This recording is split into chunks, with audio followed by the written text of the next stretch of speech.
você que acompanha a programação da TV Câmara de Salvador. Eu sou Cristiane França e estamos começando mais um Azeviste. Esse programa que tem a sua cara e que tem programa inédito toda segunda-feira, 13h. Hoje, claro, não é diferente e eu estou recebendo aqui nos nossos estúdios Sérgio Laurentino. Você conhece esse nome? Pois é, ele integra o Bando de Teatro Olodum há 23 anos e já atuou em diversos espetáculos como Bença, Áfricas, Cabaré da Raça, e Django, uma tragédia. Em maio de 2014, deu vida ao personagem Paulo Sultão na minissérie O Caçador, seu segundo trabalho na Rede Globo, após a série O Paió, é claro.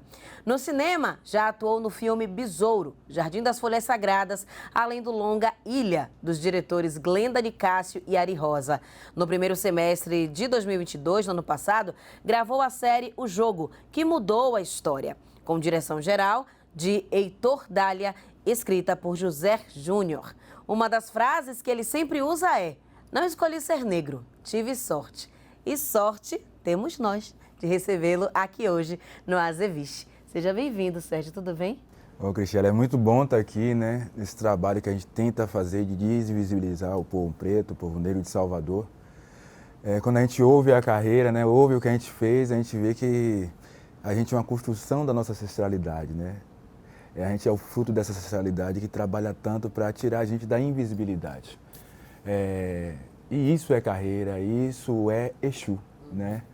Eu costumo dizer que eu sou um acidente muito bem feito de Exu, né? Porque eu comecei como diretor no Complexo Escolar Salina Pinho, como assistente de direção do espetáculo A Bruxinha que Era Boa, dirigido pela diretora da escola, que era a Delice, né? E hoje virei ator e estamos aqui para contar um pouco da nossa história. E essa descoberta como diretor, até você se tornar ator, fale um pouquinho desse processo, né, da sua vida, da sua formação. Como é que você, enfim, na infância, você já tinha essa vontade de trabalhar com teatro, de atuar de alguma forma? Cristiane, foi um acidente muito bem feito pela ancestralidade. Na verdade, eu sou uma pessoa tecnológica, né? Eu gosto de videogame, eu gosto de informática, eu sou técnico em informática, na verdade. Fiz curso de manutenção de rede durante muito tempo, trabalhei no Hospital das Clínicas, né? No UPS, no CPD do UPS. Mas antes disso eu tinha essa vida da literatura, de ler muito, né? De buscar conhecimento. Dentro das nossas comunidades, eu sou uma pessoa do Curuzu, um cidadão do Curuzu, nascido e criado lá. Esse lugar da biblioteca, esse lugar onde estava o livro, era as religiões. Eu fui muito tempo espírita kardecista, né? No Centro Espírita Celeiro de Paz da Santa Mônica. E lá tinha uma juventude espírita chamada Joana de Ângeles. Foi aí que eu conheci o teatro e dentro do colégio também do Salina Pinho, com a diretora Aldelice, fazendo alguns trabalhos para matar o semestre ou a unidade. E aí eu fui gostando de fazer teatro. Gostando e tentando misturar isso, a tecnologia dada por nós, porque também é uma tecnologia a criação, né, de trazer esses recursos para dentro das comunidades fazendo teatro. Né, e eu tenho saudade até desse tempo, né, que a gente ia para outras escolas, outras juventudes espíritas e católicas, assistir espetáculos teatrais, que tinham festivais, isso se acabou.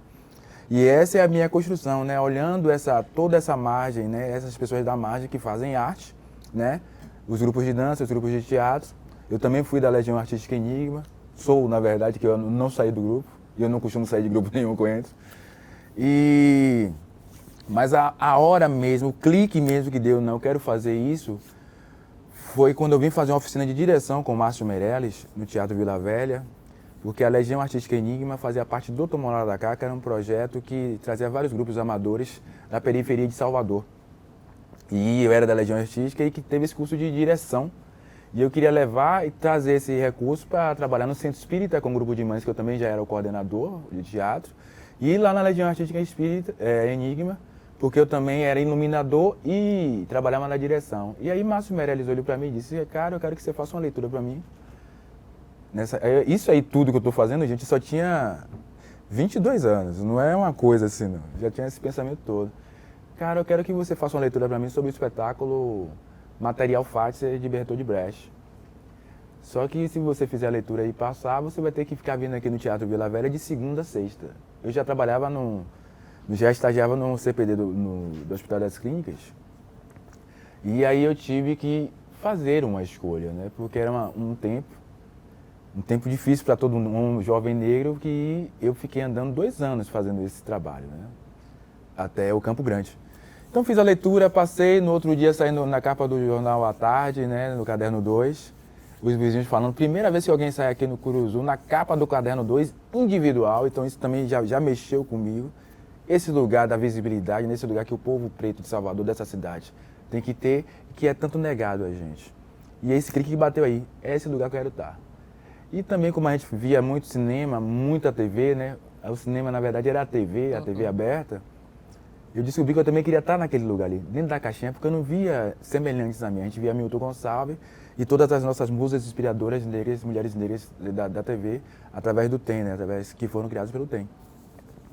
E aí eu descobri que eu queria estar ali, fui fazendo, e estamos aqui até hoje, com uma carreira meio que consolidada, porque nós somos negros. Então as nossas carreiras nunca são consolidadas de fato, porque a gente está sempre em busca do próximo trabalho, né? Do próximo o a fazer. Hoje a gente também tem esse mergulho também espiritual, né, de ancestralidade. Foi aí fazendo a arte, né, estando no Bando de Teatro Olodum, que eu conheci mais a religião de matriz africana, mais o candomblé. E aí eu descobri realmente a linha e de quem eu era, de quem minha cabeça pertencia. E hoje eu sou Ogã, né, filho de Ibara, filho de Exu. Então em todo lugar, e eu fui escolhido para falar isso, eu tenho que falar o nome dele, dizer e tirar ele da visibilidade de tantos séculos. Né? Perfeito. A gente vai mergulhar um pouco mais nessa questão do axé, da religiosidade, que é nossa. Mas eu queria que você falasse um pouco mais dessa sua entrada no bando, né? Como foi esse despertar dentro do bando, com pessoas tão semelhantes a você, quais as oportunidades, o que representa o Bando de Teatro Olodum, onde você está inserido há 23 anos? Eu entrei pela janela do Bando de Teatro Olodum, né? Eu fui substituir Érico Braz no espetáculo O Paió, e eu fiz um personagem que nem está mais no espetáculo hoje, mas um personagem muito significativo, né? Que falava o final da peça. Uma apresentação em Camaçari. E aí eu descobri que eu vi tanta gente preta igual a mim fazendo teatro, assim, olhando e fazendo, né? Com uma propriedade sobre o que estava fazendo, levando aquilo como profissão, né? Porque até então, em 1999, fazer teatro em Salvador e ser negro era um hobby que nem todo mundo tinha esse privilégio. Então já me sentia privilegiado por estar ali naquele lugar fazendo teatro. Nesse tempo, eu vim fazendo outros espetáculos, depois de 1 ano e meio já estava fazendo um ano. Em 2001 já estava fazendo cabaré, substituindo Vinicinhos, que já estava substituindo Lázaro Ramos. Né? Então eu faço mais o personagem do que o criador hoje, né? Eu estou fazendo espetáculo desde 2000, 22 anos fazendo o Cabaré da Raça. E com esse personagem, o Mestre de Jesus, eu entendi realmente qual era a minha função, né? Que era tirar o homem e a mulher preta dessa marginalidade, dessa invisibilidade imposta pelo esse racismo institucional, né? Não só nessa cidade. A gente circula, então aí foi também com o Cabaré da Raça que eu comecei a conhecer o Brasil, né? Porque a gente circula, a gente vai quase em todas as cidades da federação, levando espetáculo. A gente foi em umas 18 cidades, capitais. Então é muito significativo. E aí também que eu venho descobrindo que o Bando de Teatro Olodum já era referência em 2000, né? Para todos esses fazedores de arte. E hoje, com 34, fazendo 34 anos do Bando de Teatro Olodum, a gente vê que foi significativa a escolha, a opção de estar nesse lugar. Estar no palco com o Bando de Teatro Olodum é algo que eu tenho que só agradecer a Exu por estar lá. Eu não sei, eu sei que seria algo bom na vida, eu sei que seria um grande tecnólogo, ou ir para a área de saúde, eu seria um grande profissional no que eu escolhi. Mas o que eu escolhi, o que Exu escolheu por mim, foi muito significativo, não só para mim, mas quem me vê lá. Porque quando você vê os personagens que eu crio, ou os que o Bando de Teatro Olodum cria, você sabe que você pode estar naquele lugar, que você pode ser um presidente, você pode ser um rei, você pode ser uma rainha, você pode ser um médico, você pode ser o que você quiser nesse lugar que nos pertence, né? Então é isso, a entrada do Bando Teatro Olodum para mim é muito importante e vai ser, porque hoje já estou na segunda geração que tem meu filho, né? Os meus irmãos já têm, ver alguém a possibilidade de estar nesse lugar de conquistas, né? Embora a gente não tenha conquistado o que a gente queria ainda, que é ter essa notoriedade, essa visibilidade mundial. Hoje a gente é conhecido mundialmente por Besouro, pela Viagem de Pedro, por outros trabalhos que a gente faz, pelo Bando Teatro Olodum. Então, quando você vê a persona e não sabe identificar quem é quem, esse é o lugar que eu queria estar. Maravilha. Olha, você que está aí acompanhando a nossa programação da TV Câmara, este é Sérgio Laurentino, ator do Bando de Teatro Olodum, tem diversos trabalhos e está aqui contando um pouquinho da sua vida, da sua história pra gente. Você falou sobre esse seu encontro com a sua religiosidade, o seu encontro com o Exu. Eu queria que você falasse um pouco mais sobre isso, né? Como é que se deu? Foi concomitantemente a sua entrada no bando? Ou, enfim, como é que se deu, né, esse encontro? Você estava ali assistindo a festividade e foi receber esse chamado? Detalha pra gente. Menina, eu não tinha visto o bando atuar, né? Eu já entrei no bando sendo ator. Certo. Eu me lembro que eu assisti o bando no palco quando o Lázaro Ramos veio fazer um espetáculo comemorativo de 10 anos do Cabaré da Raça e ele fez o meu personagem. Então foi a oportunidade de ver alguém, de ver o bando nesse lugar. Geralmente quando eu vi o bando, eu estava no palco. Nessa construção de estar no palco com o Bando de Teatro Olodum durante tanto tempo, eu entrei em 2000, fui me ver em 2007, 10 anos de Cabaré da Raça. Eu tive o contato com José Carlos Arandiba, Zebrinha, que é um homem de Ogum e um homem dos caminhos, né, eu costumo dizer. E que trazia muito esse lugar do conhecimento ancestral, de onde a gente veio, por que estamos aqui, né? O que nos liga à Mãe África, né? E isso é ancestralidade, o que nos liga com os povos indígenas, né? Que são os caboclos. E nessa busca incessante em sala de aula, mexia comigo, né? Eu via que esse lugar que eu tinha que reverenciar como existente. E aí eu fui meio que por osmose, indo em algum lugar e conheci um pai de santo, que era muito meu amigo, Val, ele já cufou, já faleceu. E uma vez ele recebeu um orixá, eu não era nem suspenso na casa dele. Eu era um grande colaborador dentro da casa, mas tinha tudo assentado, Exu assentado, essa coisa toda, mas não era integrante ainda da roça. E aí ele recebeu 7 trancas das 7 cruzilhadas e 7 trancas das 7 cruzilhadas, 7 trancas descentradas, 7 trancas abertas e fechadas e me disse: você quer ser minha cara? Sim ou não? Quer ter minha cara? Na época eu costumo dizer a todo mundo isso e vou repetir. Eu falei: quero, mas não tinha noção do que seria isso. Tá bom. Aí um dia depois, 2 dias, o telefone toca, venha fazer um teste. Eu fui fazer um teste lá em plataforma. Não sabia que era o personagem Exu ainda. Fui passando, fiz o filme, fiquei 21 dias dentro do cano da roça, desse pai de santo, fazendo todos os preparativos para fazer o personagem Exu. Eu via todo um alarde para fazer o personagem, mas na minha cabeça daria tudo certo, assim. Era um personagem comum, na sua cabeça. E aí vem um outro clique. Eu digo, todo mundo faz esse personagem como o comum, como o mais humano possível. Esse vai ser um Deus. E eu acho que também foi a primeira vez que todo mundo viu o Exu como uma divindade, um Deus, no Brasil. Né? E foi aí que é possível reverendar Exu dessa forma. Isso foi em que ano? Isso foi em 2000 A estreia do filme foi em 2009, mas o clique bateu em 2008, né? Juntamente com Fátima Toledo. Essa questão da divindade, do intocável, do estar ali brincando com o humano, né? Com o mortal, mas o imortal está com os planos dele lá que não vai mudar, né? Esse é o plano que tem que ser seguido. Se você quebrar o plano, eu vou ter que construir um outro, né? Para você, mortal, e para toda a humanidade. E esse clique bateu dessa forma e eu comecei a construir tudo que eu fazia em cima de várias energias, não só de Exu, mas de Ogum, de Oxóssi, de Xangô, né? Geralmente dos Oboróis. né? Levando também Iemanjá essa água, essa calma, Oxum também, mas também sabendo que onde há calma demais tem guerra, né? E Yansan sempre também nesse lugar também da parcimônia. Então comecei a fazer essa pesquisa e faço até hoje, né, dessas energias todas da natureza, trabalhando em meu corpo e dando esses resultados que eu acredito que sejam maravilhosos para todo mundo que assiste.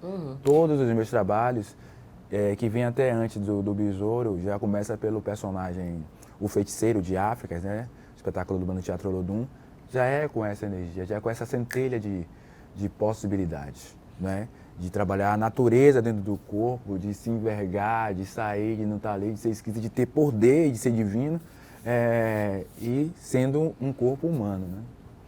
Mas é isso, então a sua iniciação mesmo como um Ogã, se deu durante Besouro ou foi depois? Não, minha iniciação depois de 15 anos, esse pai de santo faleceu, já estou em outra roça, né? Eu fui conhecendo muito também e...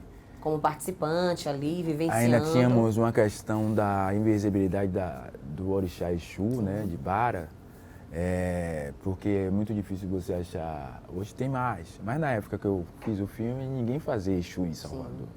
Né? É muito poucas pessoas. Até as pessoas iniciadas também para essa entidade era uma coisa rara. É raríssima. Então eu esperei o momento certo, eu acreditei que foi no ano passado, né, 2022, que eu me iniciei como Ogã de Exu. Né? E foi o tempo que ele quis, foi esse o tempo dele, não fui cobrado para fazer. Orixá, quando ele viu que estava na hora, ele falou, esse ano eu quero meu filho dentro do Oncó, e eu estava lá.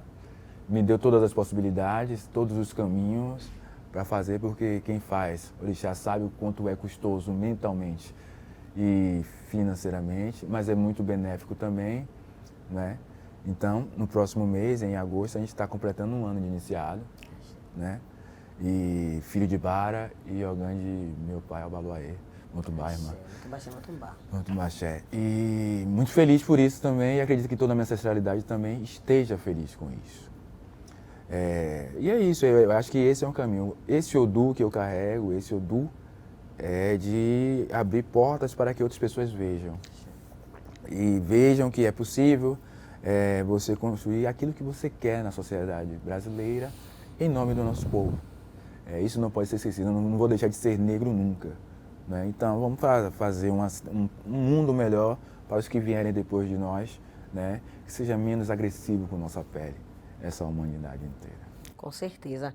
Olha, a gente falou aí de Besouro, falou desse momento tão importante na vida do Sérgio Laurentino, que eu acho importante a gente assistir um trechinho dessa interpretação tão marcante, tão forte e que, não vou mentir, foi a que mais me impactou durante aí a sua carreira. Vamos assistir.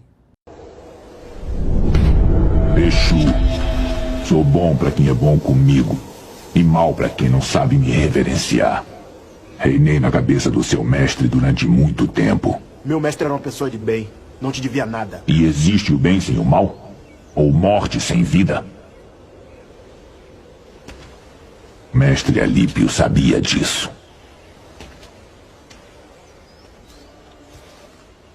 O que você quer de mim, hein? Reverência. Se ajoelhe aos meus pés. Não vou ajoelhar, que eu não sou escravo seu nem de ninguém.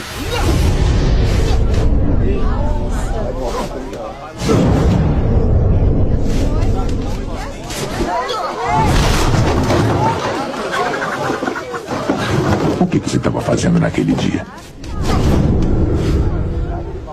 Estava lá do lado dele, cuidando?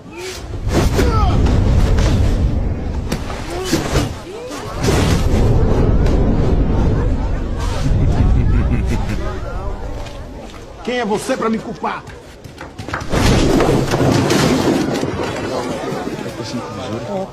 Tá maluco?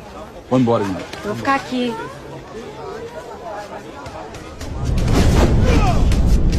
Vaidoso, orgulhoso. Você deixou Alípio morrer.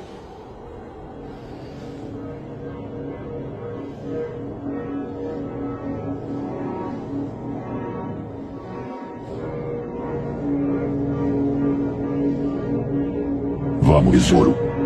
Acorda.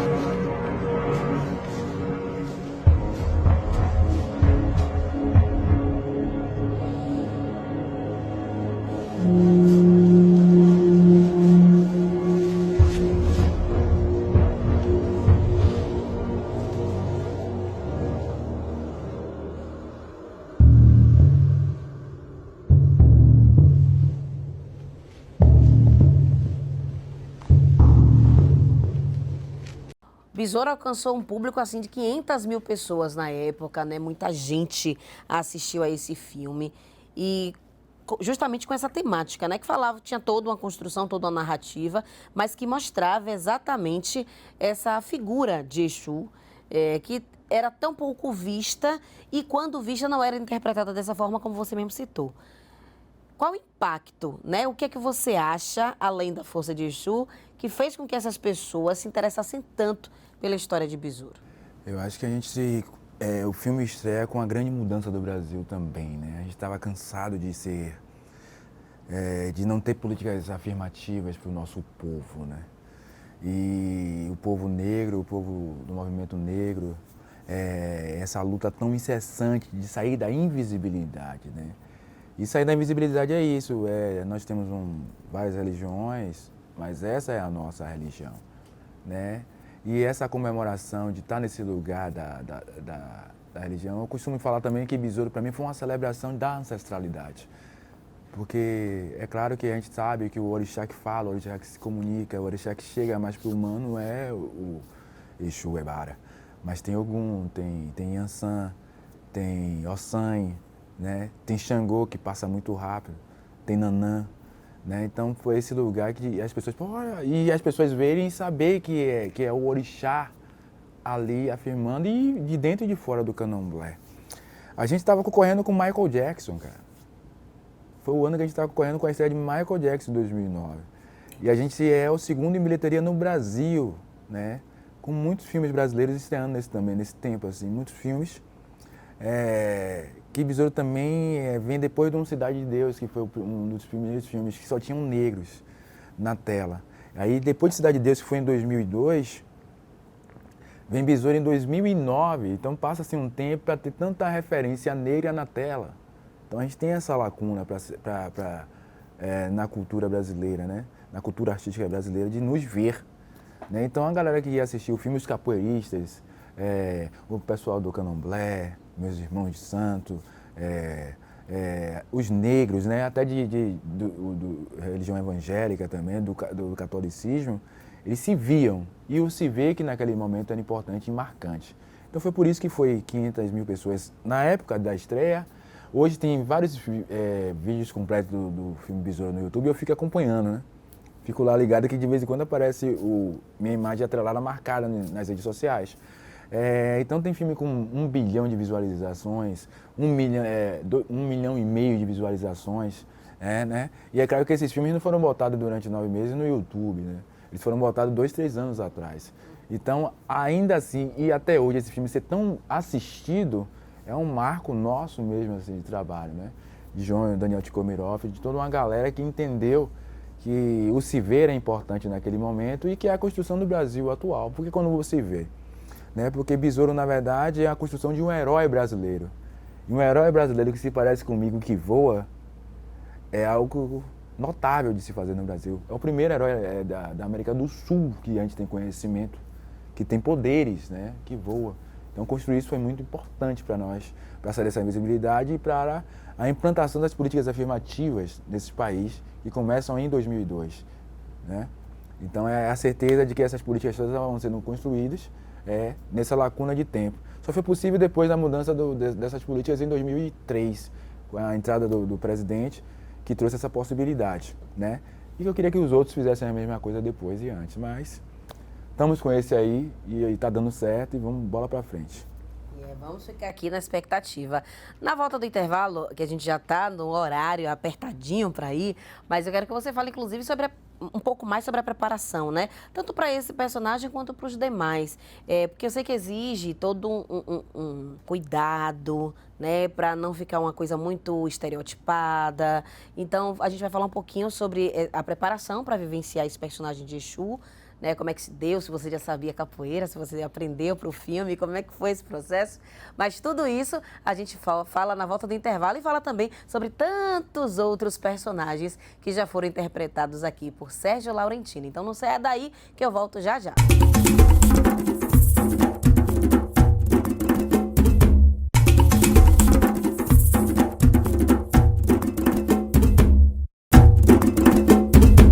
Eu sou Alessandra Carvalho, historiadora com pesquisas sobre a história social do samba na Bahia e filha de um mestre de chocolate da Bahia. Atuo como professora do curso de História da Universidade Católica de Salvador e hoje, aqui no perfil Azeviste, nós vamos falar um pouco sobre uma personagem muito importante da nossa história. Uma mulher negra, uma mãe, uma grande guerreira que lutou contra a escravização do seu corpo e a exploração do seu trabalho. Nós vamos falar hoje sobre Luísa Marim. Luísa Marim era uma africana pertencente à sociedade Mari da nação africana Nagô. Nagô era uma identidade étnica e política construída por milhares de iorubás que foram capturados na África Ocidental e traficados para a Bahia na primeira metade do século XIX. Mulher do seu tempo, Luísa Marim logo compreendeu que a luta pela liberdade era essencial para resgatar sua humanidade. Humanidade que a tragédia do tráfico transatlântico de africanos escravizados tentou destruir.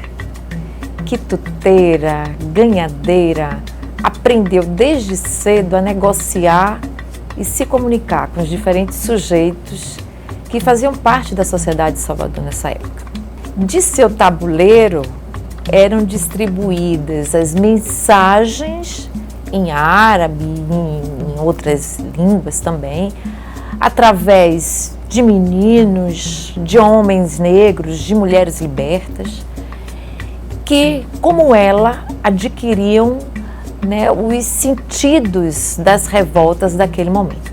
Esse levante dos malês e a sabinada, se tivessem sido vitoriosos, Luísa Marim, com certeza, teria tido o reconhecimento seus títulos de majestade que ela portava desde a África.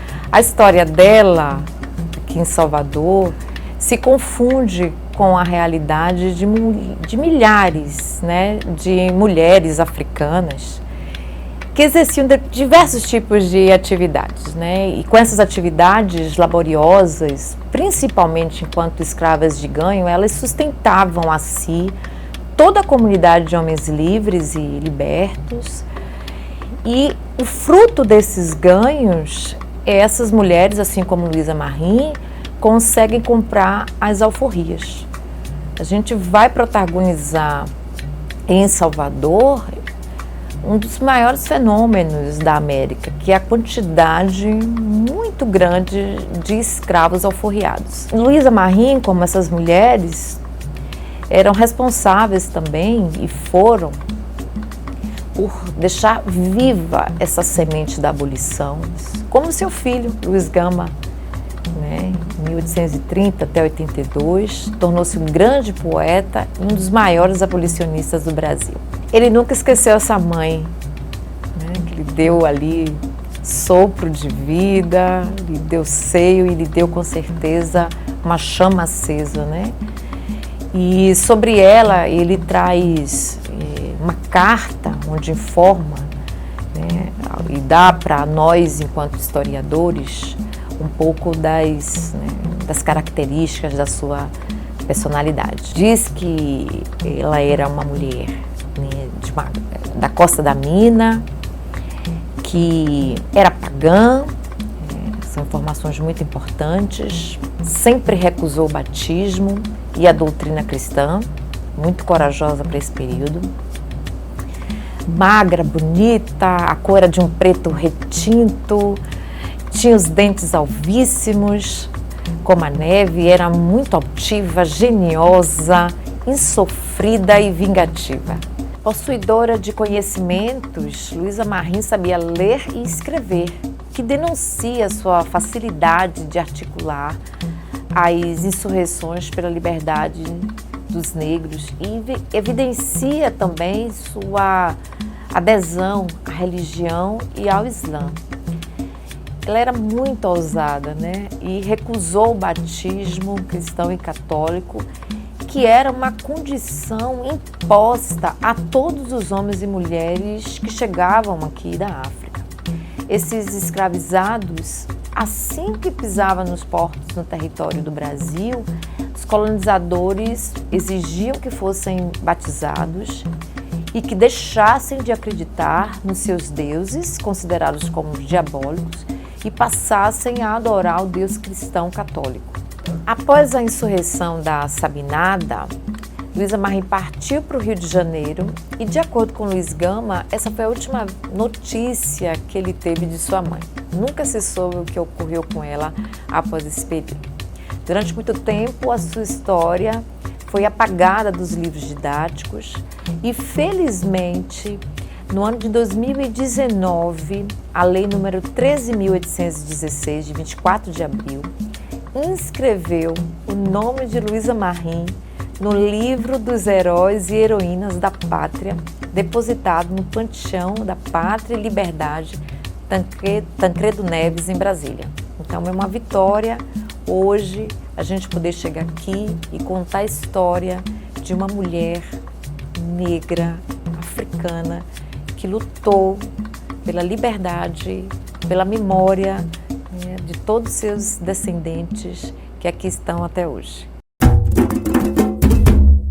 Pronto, foi rapidinho, tá vendo? Nem doeu. E a gente já tá de volta com o Azeviste de hoje, conversando com Sérgio Laurentino, ele que é ator do Bando de Teatro Olodum há 23 anos. Tá aqui falando um pouco sobre a sua vida, sua experiência profissional, sua trajetória no teatro, no cinema e na TV. Então, o papo tá uma delícia e eu quero que ele fale, como a gente prometeu na ida para o intervalo, sobre a preparação. Preparação essa para besouro, né, que você precisou, inclusive, pedir licença, como você já disse, vivenciar um período dentro do terreiro para ter essa permissão de interpretar Exu, mas também você precisou aprender capoeira, é isso mesmo? Como é que foi isso? E aí você já emenda, né? Como é que você faz para se preparar para os personagens que você interpreta lá no bando? Bom, como a gente sabe, eu sou ator do Bando de Teatro Olodum, então a gente tem uma preparação anterior. A gente não aprende a capoeira do zero para o besouro, né? E também Leno é capoeirista e estava dando oficina e estava no filme também. Então a gente já veio meio que se preparando para fazer a capoeira. E depois a gente também teve a opção de dizer, cara, é um Deus. Se existe a capoeira, é porque essa divindade ajudou a criar. Se ele ajudou a criar a capoeira, ele vai distorcer a capoeira toda, porque se ele lutar, jogar capoeira com qualquer capoeirista, ele vai, simplesmente com um toque dele, é um Deus. Tem muito poder nessa divindade. Então a gente já começa nesse ponto aí. A gente entende, sabe, todos os movimentos, porque tem as vindas do próprio cascudo, do próprio besouro, né? Do Ailton. Eu queria mandar um beijão para Ailton Carmo, meu irmão, meu parceiro, que eu estou morrendo de saudade. E entendendo isso, nessa construção, para esse personagem, a gente traz as outras construções que a gente fez. Eu tinha acabado de fazer o personagem Samba Feiticeiro, como eu te falei no bloco anterior. Que é um espetáculo, o primeiro espetáculo infantil do Bando de Teatro Olodum, que é Áfricas, né? E esse personagem, ele tinha muito poder dentro dele. E por ter muito poder e por conceder desejos, e ele andar muito na floresta, ele só aparecia de vez em quando para alguma pessoa, a gente utilizou esse mecanismo também de criação. Então é um Deus que some e aparece, né? Algumas pessoas veem, outras pessoas não veem. E só veem que ele quer que veja. Eu estou aqui, estou fazendo as coisas. Então, na hora que eu quiser aparecer, eu apareço, eu toco, deixo ele brincar, achar que está brigando comigo, mas eu estou brincando com ele para dar o toque para ele mudar. E essa preparação demorou um tempo de 3 meses e meio para entender que esse corpo recebe toda essa energia de Exu, né? E aí foi José Carlos Arandiba, que também participou da preparação desse lugar, que esse corpo não é um corpo que se curva, não é um corpo que tem musculatura só. Ele tinha musculatura, mas porque tem muito poder para segurar, esse corpo segurar esse poder dentro dele, não é? Esse olho é vermelho porque ele estava afim de estar de vermelho. No dia que ele tiver afim, ele muda e bota um olho amarelo, porque ficou muito marcante isso, né? Você vê um ser com um olho vermelho. E depois eu vi no Crepúsculo, a mesma lente, um outro personagem fazendo. Então foi, caramba! Depois de um tempo, a gente vê esse crescimento. e que era um vampiro também é um ser divino, um ser que tem poderes. Então ficou essa marca nesse lugar do simbolismo que a gente vem construindo, né? Quando a gente vê a Grande Rio fazendo Exu hoje, essa luta começou em 2008, entendeu? Em 2009. Então ver o carnaval faz parte desse trabalho, dessa cava, né? Dessa construção do personagem, né? E essa é a construção do Bando de Teatro Olodum, é massificar o nosso poder, massificar a nossa estética, esse trabalho estético, né? O belo na tela do cinema, o belo no palco de teatro, com um poder tão imenso que a gente não consegue mensurar. Eu não consigo contar todos os poderes de Exu, além, porque é muito mais do que o leve e traz recado. Ele tem poder de mudar destinos, de Odu, né? De mudar Odu, de ter esse contato diretamente com o Ifá, né? Então a gente trabalhou tudo isso conjuntamente com Fátima Toledo e com o Zebrinha e dizendo assim, olha só, esse não é um piegas, não tem a possibilidade de ele receber um corte e de fazer um movimento que não seja o que ele queria que acontecesse. Um olhar, não tem o esboço de ter raiva só, não é tão humano.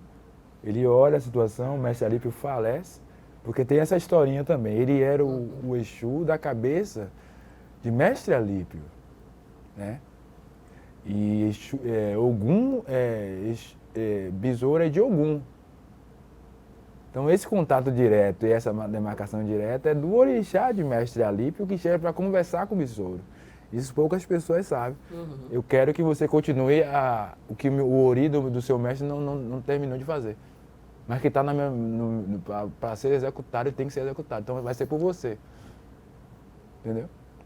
E dessa forma, desse lugar, do entendendo o que é o humano, né, que pode acertar, pode errar, e o acerto e o erro pode ser só a vontade de orixá, né, de Odu, e seguindo. E essa é a construção de todos os personagens a partir desse momento até hoje na minha vida. Eu construo acima, entendendo que existe todo um caminhar para tudo acontecer, né? Quando a gente faz... Eu também fiz um outro personagem de Exu no filme Abaixa a Gravidade, de Edgar Navarro, que é um Exu mais contemporâneo, né? Mas é porque só chega um meteoro na Terra e... Estou trazendo um meteoro aqui e vou acabar com o planeta, mas eu quero brincar ainda assim com vocês. Entendeu? Então aqui, tá vindo ali, mas eu estou aqui com vocês brincando. Verdade, e tá bom. Então essa é a... Eu estou aqui, mas... Pode executar sua vida aí. Eu estou aqui, a minha é eterna. Você só tem um pouquinho aí, vai lá. Aproveite. Laroia, isso é Exu, né? Então, falando um pouco mais aí, mudando um pouquinho, saindo de Besouro e falando sobre as suas vivências, né? Essa sua experiência, em que você se inspirou? Você tem grandes ídolos negros brasileiros? Tenho todos os que vieram antes de mim. Eu gosto muito de ler sobre João Cândido. A gente não tem o De Chocolat, né? O De Chocolat trouxe toda a tecnologia de teatro brasileiro e esse cara não é lembrado, né? Não é lembrado como deveria ser lembrado, né? E naquilo que a gente busca de conhecimento, né? A gente vê que ele vai para a França e volta, e quando volta com toda essa tecnologia de palco, de iluminação, de sombra, de saída, de coxia, de rodanas, de toda essa tecnologia de teatro que a gente conhece hoje foi trazida por essa pessoa, foi executada por essa pessoa, em 1920. Né? Aí depois tem a Abdias do Nascimento, que é o meu farol mesmo assim, o Tem é o meu farol, eu gosto muito. Tem os atores do Bando de Teatro Olodum, todos eles, Regiane Maia, George Washington, Valdinel Soriano, Cássia Vale, Merri Batista, a saudosa Aristela Sá, né? Foram pessoas que eu vi atuando, que trabalharam comigo durante muito tempo, que trabalham comigo durante muito tempo, que eu sou realmente fã, né?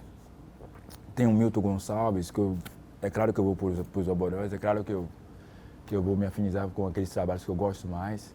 Então tem essa postura de Milton Gonçalves, que se foi, o saudoso, mas que eu gosto muito de ver atuando. Tem os outros políticos também, eu gosto muito de me afeiçoar aos políticos, né? Tem uns atores políticos que são o Tony Tornado, eu adoro o trabalho de Tony Tornado como cantor e como ator. Né? Grande Otelo, o Alconcourt nisso, né? Mário Guzmão aqui na Bahia. Então a gente tem a oportunidade de ter todas essas pessoas e vamos estudar, vamos saber de onde eles vieram, quem são, o que fizeram, porque esses são os meus ídolos. Mas o meu maior ídolo o meu maior ídolo mesmo, assim, é Barichu. Eu adoro a história de Exu, eu adoro saber que ele está ali brincando, eu adoro saber que ele está aqui nessa conversa agora. Eu costumo também dizer, isso vem em sonho, que enquanto Exu for lembrado por minha fala, eu não vou ser esquecido e é o que ele quer, não ser esquecido, porque toda vez que alguém me vê, está vendo ele. Então isso é muito crucial, é o meu maior fã, é meu ídolo, meu Deus, minha divindade, meu pai, além de todos os outros, mas por esse aí, por meu pai, eu tenho uma devoção especial. É isso aí. E eu acredito particularmente que não teria outra pessoa para fazer esse personagem, não. Porque você conseguiu dar uma vivacidade e a gente não conseguia tirar o olho da tela, né? Quando Exu aparecia era aquele encantamento, aquele momento especial. E realmente, como a gente viu né, durante o programa aqui, as imagens, é um negócio impressionante, realmente de parabéns. Uma outra questão que eu queria abordar com você é a questão do seu posicionamento, né? Quem te acompanha nas redes sociais, quem te acompanha no Instagram, sabe que você é uma pessoa que você não fica em cima do muro. Você não tem medo de dizer o que pensa. Então eu queria que você falasse um pouco da importância disso, né? Dos artistas negros, das pessoas que têm uma certa visibilidade, se posicionarem politicamente, porque atualmente há inclusive uma cobrança em relação a isso, né? Para que as pessoas se posicionem, para que digam o que pensam diante de algumas situações. Alguns preferem manter isso resguardado, não se posicionam. Então eu queria que você falasse. De alguma forma você já foi cobrado, questionado, cancelado por se posicionar politicamente? Veja bem, eu sou uma pessoa, por ser de quem sou, por nascer no dia 7 de maio de 1977, às 7 horas da manhã, eu não tenho tempo, eu não tive tempo de ficar pensando o que vão pensar de mim. Mas o que eu quero mesmo é um país melhor para aqueles que vierem depois de mim, para meu filho, para minha mãe que está aqui em terra ainda, né, para os meus irmãos, para a minha comunidade. E para ter esse país melhor, para ter viver melhor nesse país, eu preciso da política, né? Eu preciso de políticas afirmativas, eu preciso da destruição do racismo estrutural. Eu preciso de ser visibilizado e não invisibilizado como todo o tempo.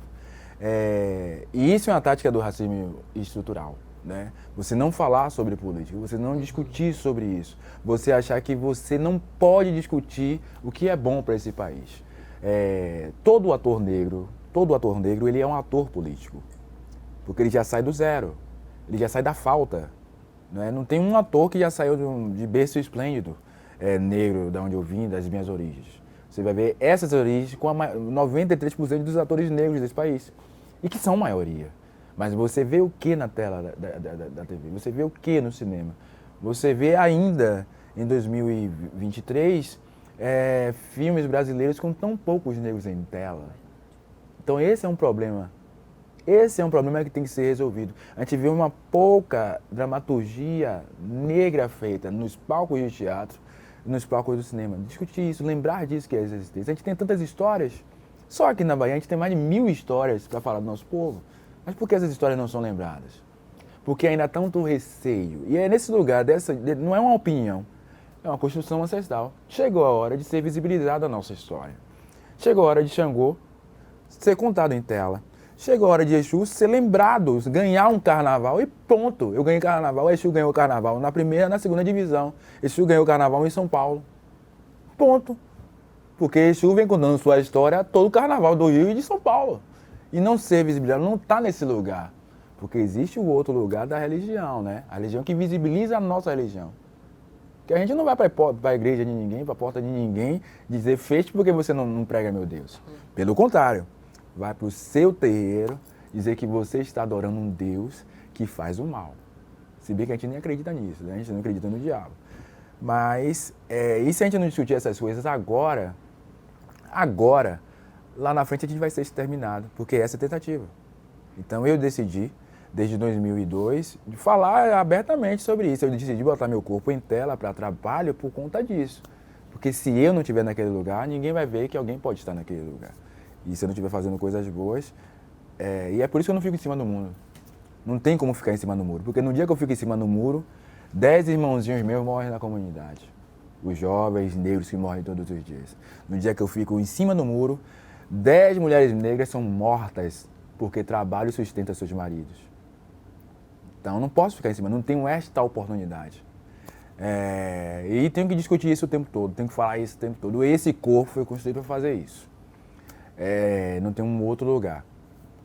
E também uma coisa que eu vou falar logo aqui, que já que eu falo as verdades, é inadmissível Salvador ter 89% de negros e durante toda a sua existência, uma das cidades mais velhas do país, não ter um prefeito eleito da minha cor que se pareça comigo. Ou uma prefeita. Então é nesse intuito que eu estou trabalhando e esse corpo está emprestado para isso. No dia que a gente começa a criar mais dramaturgias que coloquem prefeitas negras em tela, presidentes negras em tela, a gente muda essa questão. A gente não vê tanta gente que não se pareça com a gente. Perfeito. Agora eu quero que você fale um pouco sobre os seus mais recentes trabalhos, né? A gente focou muito em Besouro, falou do seu início no bando, mas os trabalhos mais recentes, o que é que você tem feito aí de 2020 para cá? Quanta coisa se desenrolou?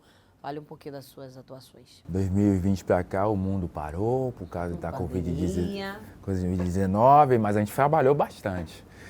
A gente ganhou um prêmio, né? Melhor ator coadjuvante do Festival Condor do Rio de Janeiro, com o filme A Viagem de Pedro, eu fazendo um chefe, e esse chefe é meio que pai de santo, meio que cozinheiro, né? Um homem de Ogum, né? No meio da guerra, e diz: ai, Dom Pedro, vá, parta, porque aqui o Brasil você está fazendo mal, o Brasil vai embora, vai ganhar outra guerra lá, você ganha a guerra, mas você não volte mais não. E esse é o filme A Viagem de Pedro, que eu ganhei esse prêmio juntamente com o Cauã Raymond, né? É o segundo trabalho que eu faço com o Cauã Raymond, e a gente sempre, quando se faz trabalho juntos, a gente tem resultados bons. A gente acabou agora de gravar O Paió 2, né, do Bando Teatro Lodum, que deve estrear no próximo ano, ou no final deste, mas acredito no próximo ano. E tem o mais esperado aí, tem muita gente esperando, que é O Jogo que Mudou a História, que conta a história da criação do Comando Vermelho no Rio de Janeiro, né, do crime organizado. Então, eu falo a vocês, se vocês estão esperando, se tem Sérgio Laurentino, tem coisa boa, se tem coisa boa, essa série escrita pelo meu showrunner, né, José Júnior, né, que é da Afro Reggae Audiovisual, uma produtora negra que faz cinema, e que a gente está, graças a Exu, atrelado e colado fazendo esse trabalho aí, que a gente está esperando aí com máxima esperança que seja um bom trabalho. Na Globoplay. Maravilha. É você ocupando o seu lugar, um lugar que é seu, um lugar que é nosso, né? Agora fale, como é que você se vê daqui a 10 anos? O que é que você vislumbra para o seu futuro? Daqui a 10 anos, né? Daqui a 10 anos eu pretendo ainda estar no Bando Teatro Lodum, porque a gente, para mudar uma política de 500 anos de invisibilidade, vamos demorar mais um tempinho. Pretendo estar fazendo muito mais trabalhos, sendo muito mais visto nas telas de cinema, muito mais visto na TV. Não só eu como ator, mas os colegas, atores e atrizes. Quero ter um polo de cinema nesse estado, né? Eu acho que a gente tem uma grande possibilidade disso. E esse é o momento disso acontecer. Um grande polo de cinema com várias obras sendo feitas. Meu filho daqui a 10 anos vai estar com 22 anos, já deve ter escolhido o que vai fazer da vida. Então quero estar aqui para ver essa escolha e estar aqui para apoiar também. E quero ver esse programa em um lugar bem melhor, eu acho que de cunho nacional. Porque quando a gente coloca a gente conversando sobre os nossos assuntos, a gente muda o mundo. A gente muda o mundo.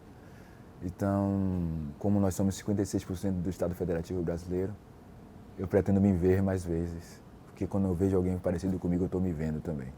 Daqui a 10 anos, eu só quero me ver, sair da invisibilidade. Perfeito. Olha, a gente já está perto do encerramento do programa, mas eu já quero de pronto lhe agradecer por sua participação. Foi ótima essa conversa. Eu espero que todos os seus planos realmente se realizem. Eu sei que você vai dar um textinho ainda antes da gente encerrar, né? Mas eu quero, assim, fazer votos de que realmente você consiga atingir todos os seus planos, estar neste lugar daqui a 10 anos, e nós estaremos aqui acompanhando e aplaudindo de pé Muito obrigada por sua presença. Viu? Axé, minha linda, axé. Muito bá pelo dia de hoje, que é sexta-feira, dia de Oxalá e dia de paz. É isso, então mande seu texto aí, o seu recado para todo mundo que está em casa acompanhando o Azeviche. O racismo existe no Brasil. E para acabarmos com ele, meu filho, é preciso 2 passos fundamentais. Primeiro passo, fazer os brancos admitirem que ele existe. Dona Chica do açougue e seu José da padaria podem não ser racistas, mas a sociedade é racista. Segundo passo, educar. Uma criança de 2 anos não sabe o que é racismo. Ela adquire os valores da comunidade à sua volta. Se nós ensinarmos as nossas crianças a admitir e admirar as diferenças, tudo fica muito mais fácil. I'll be back. I'll be back. I'll be back. Assim teria dito o suposto Messias, antevendo o princípio dos seus últimos dias, convertendo-se em exterminador de maravilhas. Lá, naquelas terras santificadas pelo ódio, ele despejou a sua primeira lágrima e a sua última gota de Egé, ao cair da tarde. Lá naquelas terras de desertos tortos, ele impôs um novo ritmo à humanidade. I'll be back. I'll be back. I'll be back. Na esteira míope, medíocre e medieval, traços, trilhas e tons renascentistas. O funesto imaginário branco, com dedos róseos, pálidos, descarnados, arianizou as escrituras com espírito franco. Mentiras teceu numa lenda milenar. E nessa esquálida versão de divindade, eis que o caminho de Exu se fez verdade. Seu itinerário é raro, sereno e sorrateiro, palmilhando os arcos dos desejos, pois o sol é a negra estrada. Laro e Exu.